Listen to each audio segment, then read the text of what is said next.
Reflections and analysis of the moral imperatives on the issue of the debate on whether or not a parent and/or guardian has a moral obligation and therefore should have a legal obligation to ensure the well-being and safety of society through the method of vaccinating their children with respect to these moral guidelines found in resources including but not limited to the teachings of Jesus Christ and the Catholic Church as found in the Bible and the Catechism of the Catholic Church, a bioethics project presented by Andrew Schreider McMahon, David Christopher Hiller, Samuel Thomas Carrera, and Andrew Ross Detremont. Good evening, and welcome to ZNN. My name is Ross, and I'm joined here by Sam. Tonight's discussion centers around vaccinations and their pertinence to human dignity and morality. First, however, a brief history of vaccinations. Buddhist monks in the earliest centuries were known to drink snake venom as a way to become immortal. Although their science was flawed, their vision would continue throughout the ages. In 1796, Edward Jenner inoculated a patient with cowpox as a way of testing Jenner's hypothesis that introducing a patient's body with a small amount of a disease will prevent future major epidemics. Jenner's patient became ill with a small localized infection, but he did make a full recovery. Thus, the beginning of America's long journey in creating vaccinations. And now, Sam will discuss the practicalities of vaccinations. Thank you, Ross. Well, vaccines have many practical uses. They have eradicated diseases such as smallpox and have greatly reduced the number of those being infected by and dying from lethal diseases such as polio, measles, whooping cough, and many more. For example, according to the Center for Disease Control, before vaccines, the number of people infected with diphtheria was 175,885. That number was 1 in 2012. However, recently there has been a movement against vaccines. This was started by a now retracted study done by Dr. Andrew Wakefield that was called An Elaborate Fraud and was brought to popularity by actress Jenny McCarthy. And now we'll jump to David and Andrew in these seats 5 minutes from now. Sam and Ross for the pertinent information and the excellent view. A recent outbreak of smallpox at Disneyland, wherein some 20-plus individuals contracted the preventable disease, has propelled this vaccine debate into the limelight. The main contention of that debate being, should the government punish individuals who choose not to vaccinate? Or, in terms world-renowned bioethics enthusiast and Pope Karl Wojtyła might put it, does the necessity of protecting one individual's human dignity trump the necessity of protecting another individual's autonomy? Here to help us understand is Andrew. Thank you, David. Lovely hair. Now, I will speak about the concept of individual autonomy and why some people decide not to take vaccines. Individual autonomy is an idea that is generally understood to refer to the capacity to be one's own person, to live one's own life according to reasons and motives that are taken as one's own and not the product of manipulative or distorting external forces. According to this principle, one can make the statement that they do not want to get vaccinated based on the fact that when one is vaccinated through inoculation, they do take on a slight risk of catching the virus. And now Sam and Ross will refute this. Thank you, Andrew and David. You guys look so peaceful when you sleep. When they receive their licenses, doctors take an oath. In this oath, they adhere to, among others, the following principles: autonomy and do no harm. Autonomy is a person's right to decide what they want to have done medically. The principle of do no harm means that the doctor will under no circumstance do any harm to a person. This principle can be applied to the relationship between a government and its people. A government has the obligation to ensure its citizens are safe, even if some others believe that the principle of autonomy gives them the right to indirectly hurt society. A wise nun once told me that the principle of do no harm trumps that of autonomy. Now my colleague Ross will now explain just how harmful a lack of vaccines can be to humans. Thank you, Sam. I get lost in your eyes, literally. And now some statistics on what vaccinations have done throughout the world. In the past 60 years, vaccines helped eradicate one disease, smallpox, and are close to eradicating another, polio. Vaccines prevent more than 2.5 million deaths each year. Scientific studies and reviews continue to show no relationship between vaccines and autism. New and underutilized vaccines could avert nearly 4 million deaths by this year. Now, vaccines cause herd immunity, which means if the majority of people in a community have been vaccinated against a disease, An unvaccinated person is less likely to get sick because others are less likely to get sick and spread the disease. And now my colleague Sam has more on the issues of herd immunity and bioethics. Thank you, Ross. That information is almost as captivating as you poolside. Some argue that it should be his or her own choice to vaccinate because they cannot negatively affect people who get vaccinated. This is not true. Herd immunity is necessary because viruses can adapt and evolve rapidly inside a person, therefore making the virus's vaccine useless. 90% of people need to be vaccinated in order for herd immunity to be considered effective. Now we will go to Andrew and David in the studio. Thank you, Sam and Ross. You both make Helen of Troy look like a disgusting floozy. Now, many of you at home might be asking, David, what about moral objections to vaccines? For instance, what about vaccines made out of aborted fetuses? Well, first of all, viewers, don't interrupt me while I'm filming. It's rude. Secondly, this is a common misconception about vaccines, stemming from a misunderstanding about cell lines. To put it simply, cell lines are a group of cells who continually replicate within a cell culture. One application of these cells, and their descendant cells, is to be used for research and development of vaccines. Although most cell lines are derived from animal cells, there are currently 2 cell lines which were derived from the cells of fetuses aborted in 1964 and 1970. From these cell lines, scientists have discovered vaccines to diseases such as rubella, hepatitis A, and rabies.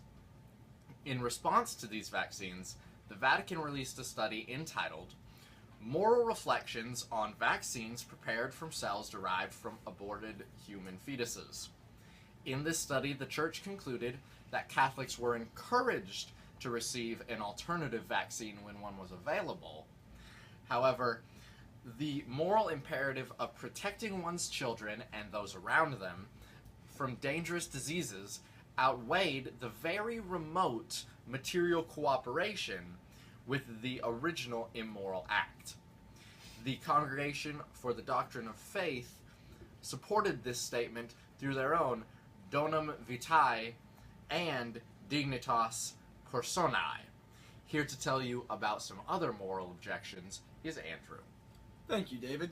Sometimes I lay awake at night wishing I could have chest hair like yours. Another moral controversy with vaccines is the discussion regarding the possibility that vaccines could cause autism. Clearly, if this was true, this information would cause a huge moral dilemma as to if the safety of oneself is worth the risk of their children's mental stability. As mentioned earlier by one of my colleagues, this belief was sparked by a later invalidated report done by Dr. Andrew Wakefield in 1998. Vaccination rates in the UK plummeted after this publication, and the study helped launch the anti-vaccine movement in the US. In the National Consumers League survey conducted in the US last year, 1/3 of parents with children under the age of 18 and 29% of overall adults believe that vaccinations can cause autism. This report is a fraudulent study that has been refuted many times and was retracted by the journal that published it. This study is believed to be the cause for the recent drops in vaccinations that led to the measles outbreak started in Disneyland December 2014 and has since spread to 17 other states and has infected more than 100 people. When asked about this situation, Wakefield responded, "The responsibility lies squarely on the shoulders of those who have been involved in vaccine policy making, which is totally inadequate and bordering on the dangerous." He says the government has only themselves to blame for this problem. This statement would show that even the man who originally claimed vaccines may cause autism would be in favor of the government regulating vaccines for all citizens. Back to you, Sam and Ross. Thank you, Andrew and David, for always being here. Now, we would go to our field reporter, Ross, but he isn't here today. Thanks, Ross. So now we're going to go to David, who's subbing for him. Again. Have you ever had a vaccine? No. No? Do you know anything about vaccines? I heard. Do you think they're dangerous to your health? No? Anything else? Have you ever been vaccinated? For what? For anything? Ever gotten a vaccine? I guess so. Oh. I've gotten shots. What do you know about vaccines? They prevent illnesses. Do you think they're dangerous to your health? I bet some are. Alright. Do you believe that it is morally right for the government to punish people who choose not to vaccinate? No, No? Why? because I feel like people should have the right to make the decision what they want for themselves. Yeah. Okay, do you think the government should require people to take vaccines? No, I don't, because if people don't want to take the vaccines, they decide like their life has come to an end, they want to die, then that's fine. Like it's their decision, it's their body. They can do what they want with it. Alright, I think the government should mandate vaccines for certain programs. Like if you go to a public school, they should mandate it so everyone is safe. Do you think that the government should mandate that people receive vaccines? I don't think so. Because I think it's a personal choice. You should get a shot or not. But in China, we've done, every kid in school have to get regular shot, which we don't have a choice, and it's have to be done. And personally, I don't agree with it. You put a virus in your body, I don't think it's safe. And What do you know about vaccines? I know there's been a lot of controversy about them, and that the government actually pays billions or millions of dollars, I don't know the exact figure of money, but for vaccines, side effects that weren't intended. Okay. Well, do you think that the government should then mandate the use of vaccines to its citizens? Personally, I think the number of vaccines have gone up way too much over the years, and that we don't need as much as we have right now currently. I think there's some that we do need, but there's an use of vaccines that are causing unknown and unwanted side effects. What is your opinion about whether or not the government should regulate vaccines for all citizens? Okay. Well, I think it poses a safety risk if they don't get vaccine, but it also goes against some people's individual rights to make them get vaccines. It's a very moderate opinion. I think they should because it's a public safety risk. How is it a public safety risk? Because other people can get infected if you don't get a vaccine. Okay.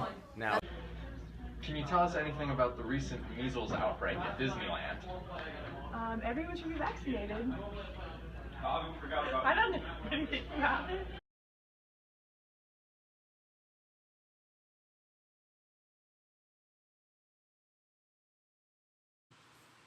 And we just wanted to take a moment to thank all of our very special and important interviewees, including Chris Denchamont, Katie Moore, Kyle, Allie Hall, Andrew Brewster, Vicky Lau, Adam Franco, Ada Griffin, Lucy Hart, and Kendall Becker. Special thanks to Chris Detremont for being the only Detremont to show up every time we asked him. A great guy. So, as you can see from this video, the issue of vaccines raises a lot of important bioethical questions, especially in relation to the principles of autonomy versus do no harm, the role that abortion has played in the development of vaccines, and how that relates to material and formal cooperation, and what the government's role in all of this is, whether it's to protect the common good or individual liberties. These are all very important bioethical questions that should and will be talked about at length for many years to come. And that's a good thing, because, Judgment Day, it is what it is.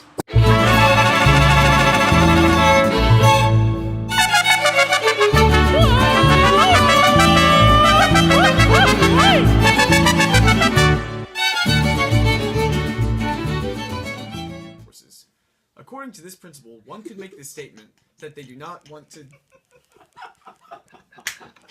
What are you doing? What are you doing? I didn't see you.